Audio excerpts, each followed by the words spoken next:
5 Queensland siblings have been left devastated by their sister's suicide just days after she was released from a public mental health unit. The decision to discharge the woman came 3 months after she was severely injured in an earlier suicide attempt on the grounds of a hospital north of Brisbane.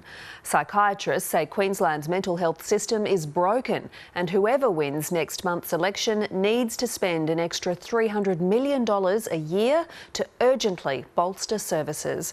And a warning, this story contains distressing content. On this beach in late May, a much-loved sister took her own life. When she was well, Angelica Johnson was known for her vibrant, caring and funny nature. But the woman who dreamed of running a dog refuge had for decades struggled with mental illness and deep childhood scars. It always plagued her, it was always conscious in her mind. Angie's body was found by a walker on a Monday morning. The 41-year-old had been released from a large mental health unit on the Friday afternoon after her inpatient involuntary treatment order was changed to community treatment.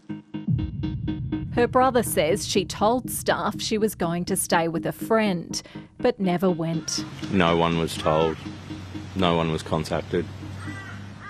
Angie's brother and sisters say her death was foreseeable and they'd repeatedly warned she was at risk of hurting herself.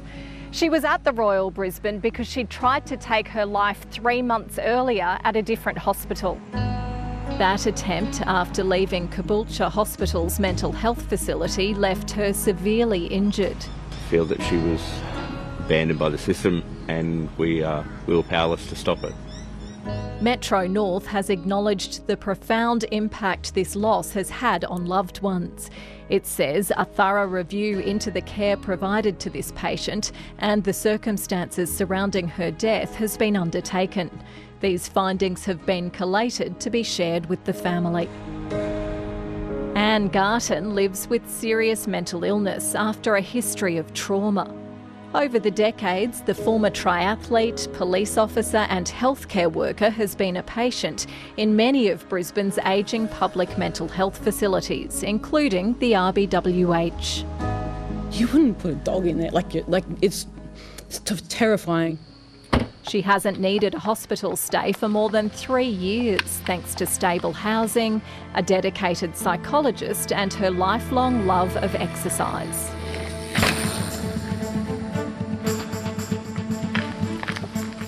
Support through the NDIS has also been a lifeline, not available in the state system. Staff are doing the best they can with, nothing, and I mean less than nothing. The College of Psychiatrists says Queensland's mental health services are not coping. We often have to discharge people prematurely because there are sicker people waiting in the emergency department for their beds. In 2023, Labor launched a mental health levy paid by big businesses. Treasury estimates it will have generated almost $500 million last financial year.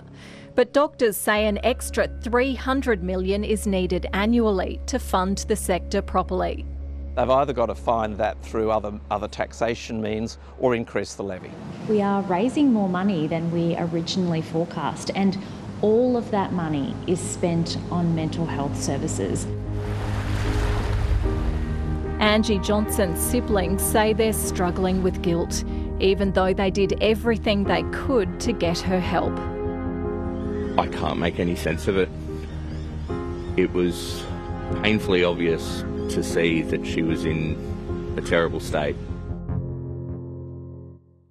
And if you or someone you know is experiencing distress, please contact Lifeline or the Suicide Callback Service.